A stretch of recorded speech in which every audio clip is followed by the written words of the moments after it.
السلام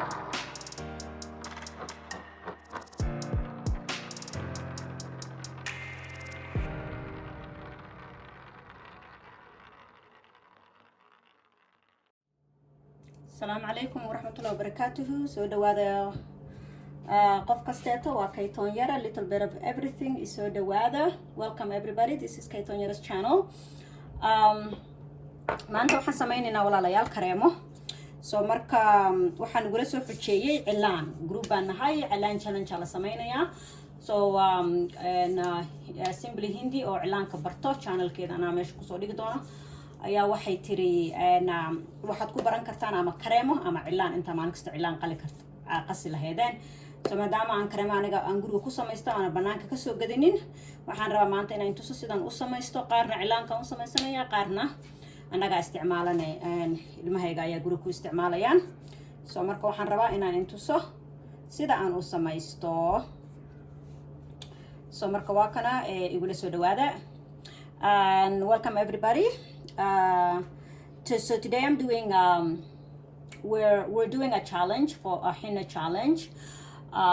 One of the girl who teaches online on YouTube actually picked some of us and said that she asked us to do just for the beginners, that we need to do any design and just submit to her, and we'll see who the winner is. So she recommends to use a cream instead of like mixing henna every day and all the time I'm practicing on it.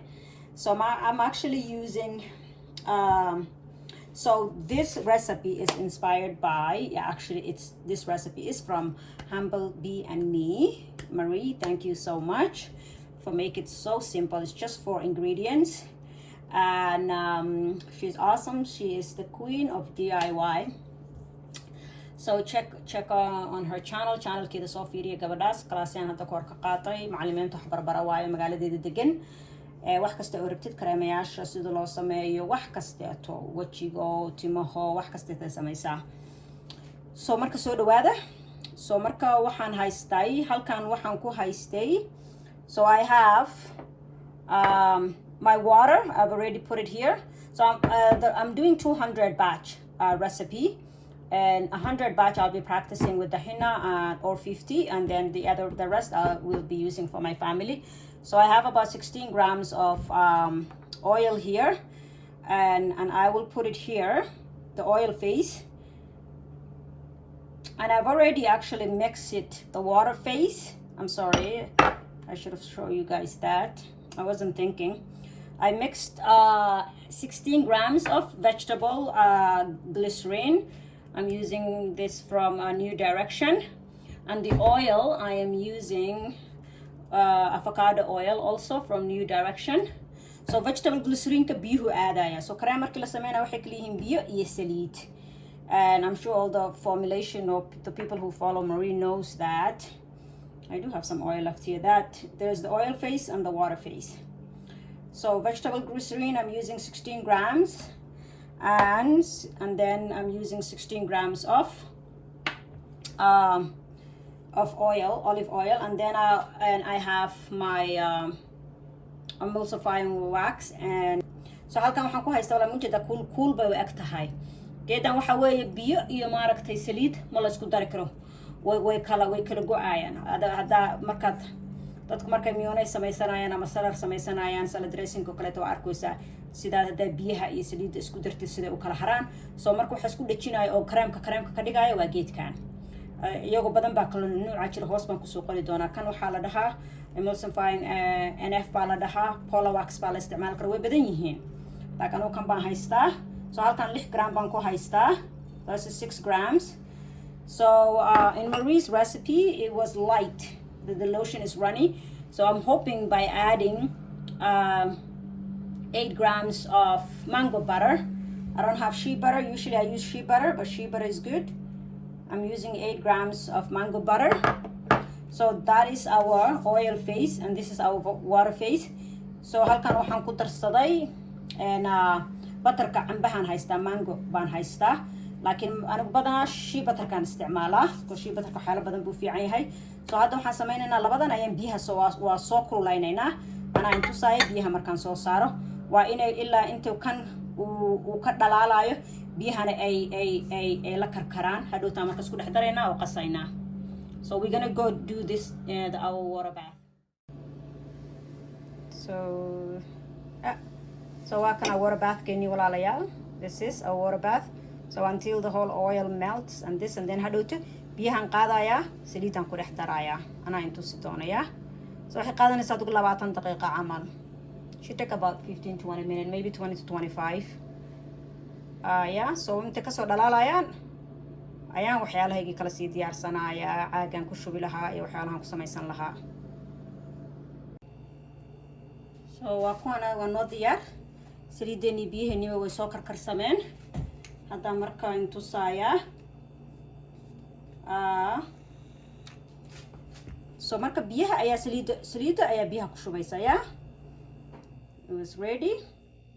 Inta cadaan sidoo noqonayo because waxa waaye geedkii aan ku darno cadaanka ah waxa saas ka dhigaya. So hadda biyihii saliidii ma kala sareeyaan. Then hadda waan qasaynaa.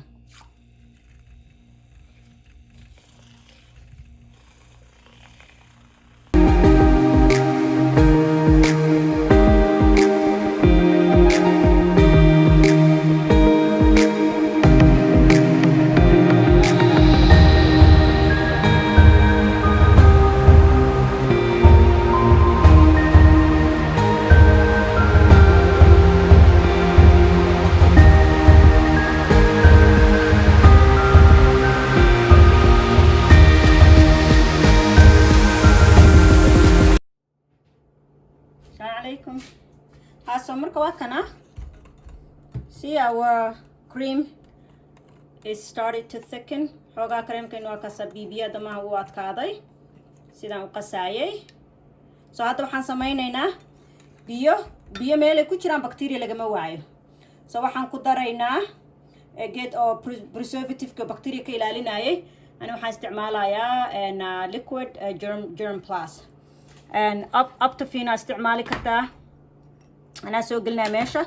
So مدام بقولكيبه waxa loogu talagalay ilaa 5% So مدام waxaan gurigeena ku sameysanaynaa lab geynaynin aniga intii ugu badan ayaan ku sameysanayaa boqolkiiba 5% markii loo soo qaado 5% ku sameynaya. So boqolkiiba waa 0.5 gram waa nus gram kiis. So marka hadda 1 gram aan sameysanaynaa. I'll be using 1 gram of Germaplast.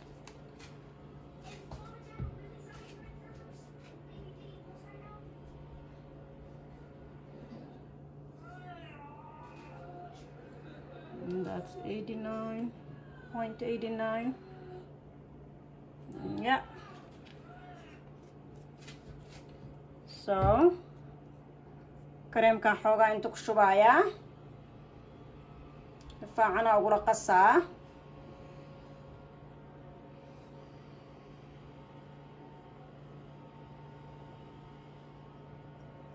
markaas si fiican ugu qasaaya.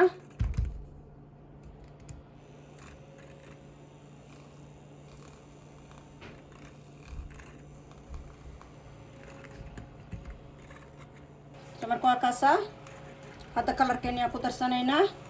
I'm gonna bottle this up and I'm gonna put my colors for the henna ones. I'll show you guys how I do that. Kawaakana kareemkeena waa noo adag yahay. Hadda inta xoogaa ku shubanaya dublad xataa uma baahnid funnel. I think it's thin enough to put it in here. Sorry, my phone flipped. Lakin waa kana and marka waa kaasa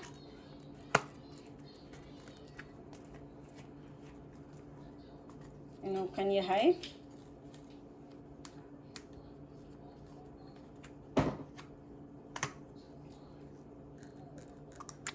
Okay. Nidan kareemaha guriga ku samaystay saliid badanna ma leh because cambaha nasagu sida shea butter ka saliid badan uma laha.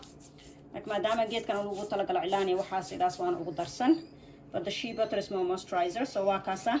So inta cinaha maxaan ku samaysanaynaa geedkan aan ku darsanaya waxa waaye chestnut brown waaye oo waxa lagu dari karaa oil ka lagula qasi karaa hada biyo ku dartid ma iskula qasmanayaan. So I have this coloring for the henna. This is chestnut brown. I bought it from our local vendor, a guy here, Yellow Bee. And so I only need little bit, like a dash, because I want to get that brown, so when I'm doing the henna it shows on the paper. You see how strong it gets.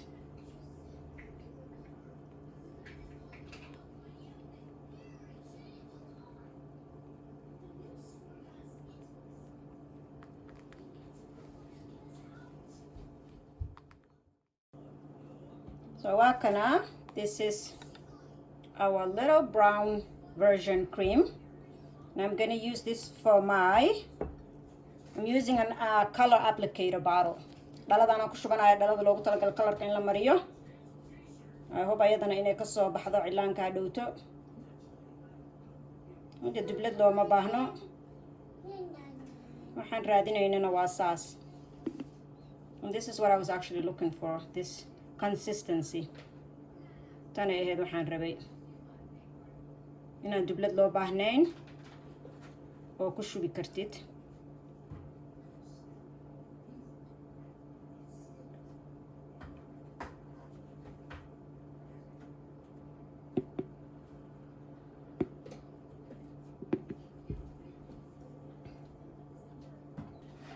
So marka waa kaasaa walaalayaal, kareemaha guriga ku samaysan kartiin adoo og waxa ku jira. Waxa u baahan tahay un waa saliid, butter iyo geedkii iyo biyo, because kareem kasta biyaha ku jira, iyo geedkii oo haleynaynin oo preservedka ka dhigayay. So isku daya ya, waa inaan markan challenge ka soo dhigaa dhahaa kareemka challenge ha laga sameeyo ya, gabdhaha soo magacaaba.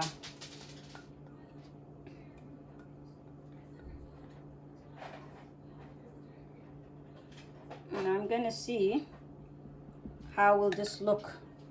I think my daughter took my cover for the applicator.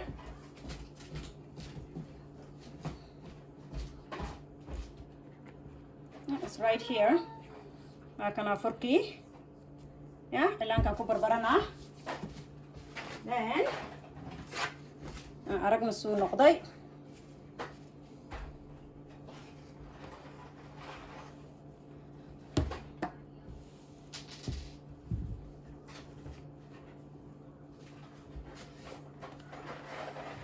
Aan aragno inuu ka soo bixi karo. Waka laynka caadi ima noqonayo, laakiin hadhow saasaan ugu barbaranaya. You can tell I'm not professional, that's why I'm learning. Get that?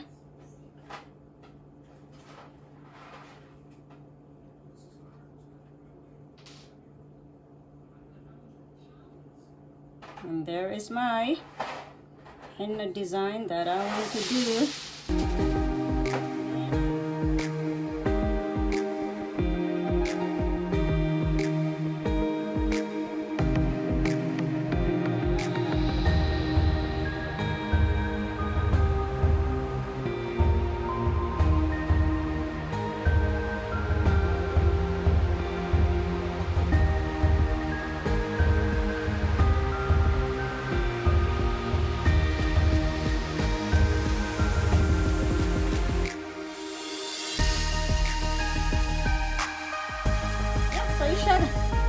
Isn't that nice? Beautiful design for a beginner.